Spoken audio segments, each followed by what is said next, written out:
పైన ఎక్కడ మారాలి చేస్తారు వెళ్ళాక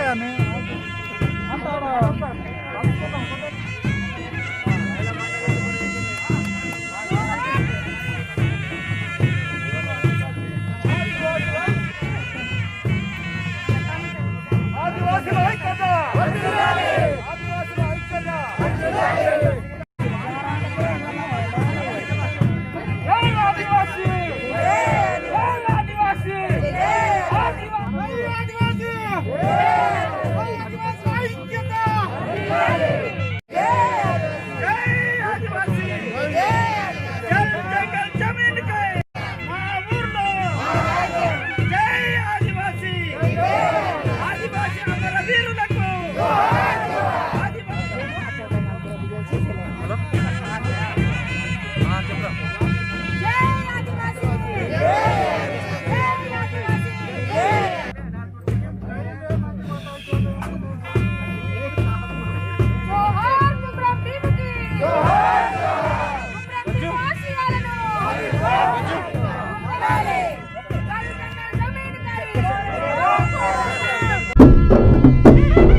ఈపీవి జగన్ గారికి కూడా స్వాగతం.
ఈరోజు ప్రపంచ ఆదివాసుల శుభదినం. ఈ ఆదిలాబాద్ జిల్లాలో శుభదినానికి ఉట్నూరులో డివిజన్ స్థాయిలో జరుపుకునేటువంటి శుభదినానికి ముఖ్య అతిథిగా విచ్చేసినటువంటి పిఓ గారు మరియు డిఎస్పీ గారు, వేదిక పైన ఉన్నటువంటి పెద్దలకి, నాతోటి మహిళలకి, ఈ సభకి విచ్చేసినటువంటి నా అన్నలకందరికీ కూడా ఆదివాసీ మహిళా సంఘం నుంచి ఉద్యమాభివందనాలు. నిజంగా ఈ రోజు చెప్పుకోవాలంటే చాలా సంతోషకరమైనటువంటి విషయం. ఎందుకంటే ఐక్యరాజ్య సమితి ఆ రోజు మరి ఆదివాసులు అంటేనే ఎంతో ప్రపంచానికి వెలుగునిచ్చినటువంటి వాళ్ళు, ప్రకృతి దేవతలను పూజించేటువంటి వాళ్ళు, కట్టుబట్టు ఆచార వ్యవహారాలు సంస్కృతి సాంప్రదాయాలు అన్ని కూడా హిందువుల కన్నా భిన్నంగా ఉంటాయి. వాళ్ళు అసలు ఎవరితో కూడా కలిసి చేయరు, వాళ్ళు గుంపులుగా ఉంటారు, వాళ్ళ భాష వేరు, వాళ్ళ ఉండే విధానం వేరు, వాళ్ళు అడవులలో నివసిస్తారు, అసలు వాళ్ళ తిండి కూడా వేరు అనేటువంటి విషయాన్ని పరిశోధన చేసి మరి నిజంగానే ఆదివాసులు చాలా అభివృద్ధికి ఆమడదూరంగా ఉన్నారు, వాళ్ళు అభివృద్ధి చెందాలి, వాళ్ళు కష్టసుఖాలు మాట్లాడుకోవాలి, వాళ్ళు ఐక్యంగా ఒక గుంపుగా ఏర్పడాలి అనేసి ఐక్యరాజ్య సమితి ఒక 1982లో మరి ఆదివాసీ దినోత్సవాన్ని ఏర్పాటు చేయాలనేసి నిర్ణయించడం జరిగింది. దాని తర్వాత 2019లో భారతదేశంలో అప్పటి నుంచి ఆగస్టు 9న ప్రపంచ ఆదివాసీ దినోత్సవం జరుపుకోవాలనేసి ఒక నిర్ణయం తీసుకోవడం, అదే విధంగా మరి ఈ రోజు ఆదివాసులంతా కూడా ఆగస్టు 9న ప్రపంచ దినోత్సవం జరుపుకోవడం అనేది జరుగుతుంది. చాలా సంతోషకరమైనటువంటి విషయం ఇది. కానీ ఆనాడు జంగల్ జమీన్ కొరకు, రాజ్యాల కొరకు, ప్రాంతాల కొరకు బిర్సా ముండా, రాంచీ గోండ్, తిలక్ మాంజో చాలా మంది ప్రాంతాల కొరకు, దేశాల కొరకు, స్వయం పరిపాలన కొరకు ఇటు రాంచీ గోండు, ఇటు కుమ్రంభీము జంగల్ జమీన్ కొరకు, మరి ఇంద్రవెల్లి విముక్తి కొరకు అక్కడ పోరాటం చేసి రక్తార్పణ చేసి చట్టాలు తీసుకురావడం అనేది జరిగింది. ఈ రోజు ఆ చట్టాలు ఆదివాసీ ప్రాంతాలలో దుర్వినియోగం అయిపోతున్నాయి, ఆదివాసీ ప్రాంతాలు గిరిజనేతల చేతిలోకి పోతున్నాయి. ఏమని ఈ ప్రపంచ ఆదివాసీ దినోత్సవాన్ని జరుపుకోమంటారు సంతోషంగా? ఇటు మా యొక్క ఆదివాసీ బిడ్డలు రోజుకు రక్తయుద్ధతోటి చనిపోతలేరని ఇది ఘనంగా సంతోషంగా జరుపుకోమంటారా? లేకపోతే భూములకు పట్టాలు లేవు, రోజు రోజుకి రైతులు నష్టపోతున్నారు అనేసి జరుపుకోమంటారా? ఈ రోజు 3G పోయి గుండెకాయ లాంటి 3G పోయి ఆదివాసి బిడ్డలు నిర్వసితులు అయిపోయి ఇటు భూమి జాగా లేకుండా, ఇటు ఉద్యోగం లేకుండా, ఉపాధి లేకుండా రోడ్డు పాలైందని ఈ సంతోషంగా ఈ ఆదివాసీ దినోత్సవం జరుపుకోమంటారా? చాలా బాధాకరంగా ఈ ఆదివాసీ దినోత్సవాన్ని జరుపుకుంటున్నాం. అందరు కోవిడ్ అని అందరి ఇళ్లలో ఉంటే అయ్యో ఎలా మా సమస్యను ముందుకు తీసుకురావాలి, ఎలా మేము గుంపుగా ఏర్పడాలి, ఎలా మా సమస్యను మాట్లాడుకోవాలనేసి ఈ 100 మందితోటైనా పర్మిషన్ ఇవ్వండి అయ్యా అనేసి ఎస్పీ గారిని, డిఎస్పీ గారిని అంటే తప్పకుండా మీరు మాట్లాడుకోవడానికి కొద్ది మందికి పర్మిషన్ ఇస్తామనేసి చెప్పడం జరిగింది. చాలా సంతోషకరమైనటువంటి విషయము. డిఎస్పీ గారికి, ఎస్పీ గారికి, పిఓ గారికి మేము ఆదివాసులందరి తరఫున మేము కృతజ్ఞతలు కూడా తెలుపుతున్నాం. ఎందుకంటే మా సమస్యలు చెప్పుకోవడానికి ఇంతనైనా పర్మిషన్ ఇచ్చినందుకు చాలా సంతోషిస్తున్నాం.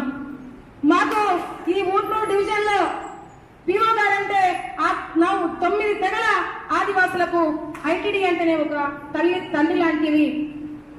ప్రతి ఒక్క సమస్య మేము మీ దగ్గరనే విన్నవించుకుంటామయ్యా. ఇటు డిఎస్పీ గారికి కావచ్చు, అటు పిఓ గారికి కావచ్చు, చిన్న సమస్య కూడా కానీ మీకే మేము విన్నవించుకుంటాం.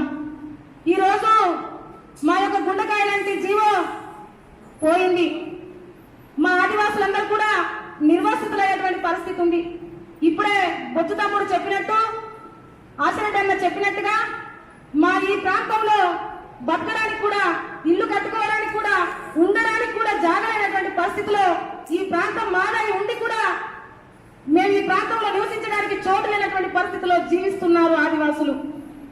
నిరుద్యోగులుగా చదువుకున్నటువంటి విద్యావంతులంతా కూడా రోడ్డు పాలయ్యారు.